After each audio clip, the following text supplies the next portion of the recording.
आपल्यासोबत बोलण्यासाठी आमदार स्नेहा डुबे जे आहेत, एकंदरीत जर पाहायला गेलं तर मोठ्या संख्येने आज कार्यकर्ते पदाधिकारी असतील त्यांचा भाजपमध्ये प्रवेश झाला. वसई विरार इथले कार्यकर्ते आहेत. काय नेमकं कोणते कार्यकर्ते आहेत, उबाटा किंवा इतर काय आहेत?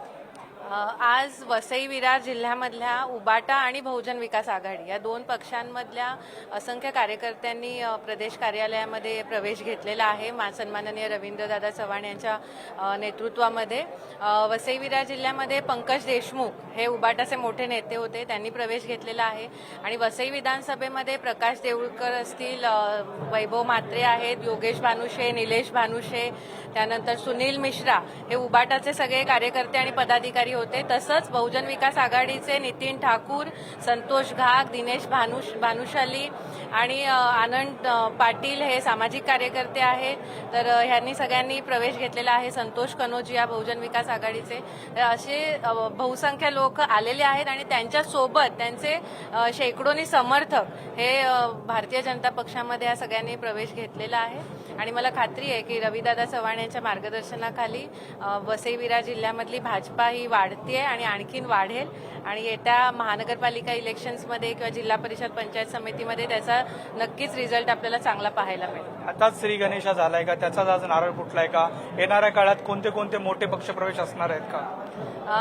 आज वसई विरार जिल्ह्यामध्ये मोठ्या पक्षप्रवेशांची सुरुवात सन्माननीय रविदादांच्या मार्गदर्शनाने झालेली आहे. येणाऱ्या पुढच्या काळामध्ये इनकमिंग भाजपामध्ये ही सुरूच राहणार आहे. असंख्य लोक वेगवेगळ्या पक्षातली आमच्या संपर्कात आहेत आणि योग्य वेळी योग्य व्यक्तींचा प्रवेश हा पक्षामध्ये केला जाईल आणि पक्षाला मजबूत करण्याचं काम आम्ही करतो.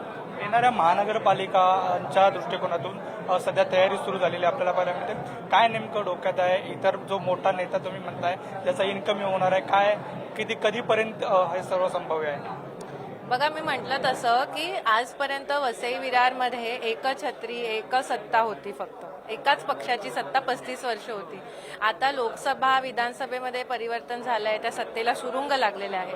आणि येणाऱ्या स्थानिक स्वराज्य संस्थांमध्ये सुद्धा आम्हाला हेच परिवर्तन पुढे न्यायचंय. कारण की जसं आपण बघितलं, देशामध्ये मोदीजींच्या मार्गदर्शनाखाली महायुतीचं सरकार आहे, महाराष्ट्रामध्ये देवेंद्रजी फडणवीसांच्या मार्गदर्शनाखाली आपलं महायुतीचं सरकार आहे.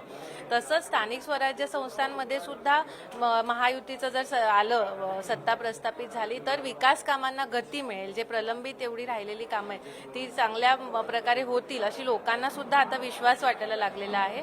त्यामुळे निश्चितच या येणाऱ्या स्थानिक स्वराज्य संस्थांच्या निवडणुकांमध्ये परिवर्तन होणार आणि त्याच पद्धतीने आमचं सगळ्यांचं काम सुरू आहे. आणि जे पक्षातनं दुसऱ्या पक्षातनं आता येत आहेत भाजपमध्ये, त्यांना कुठेतरी नेतृत्वावरती विश्वास वाटतोय की आता इथे बदल होऊ शकतो, आम्ही जाऊ शकतो, आम्ही बोलू शकतो, आम्ही नेत्यांना भेटू शकतो. तर अशा प्रकारचं त्यांना सुद्धा एक आत्मविश्वास वाटतोय, म्हणून ते सगळे पक्षात येत आहेत. धन्यवाद आमच्याशी बातचीत केल्याबद्दल. एकंदरीत जर पाहायला गेलं तर स्थानिक स्वराज्य संस्थांच्या निवडणुका आहेत त्या दृष्टिकोनातून परिवर्तनासाठी आता सर्व जे पक्ष आहेत त्या पक्षातून जे कार्यकर्ते आहेत किंवा पदाधिकारी आहेत ते सध्या पक्षात येत असल्याची जी प्रतिक्रिया आहे ती स्नेहा डुबे यांनी दिलेली आपल्याला पाहायला मिळते. व्हिडिओ श्रीकांत खरात, नंदकिशोर गावडे, पुढारी न्यूज, मुंबई.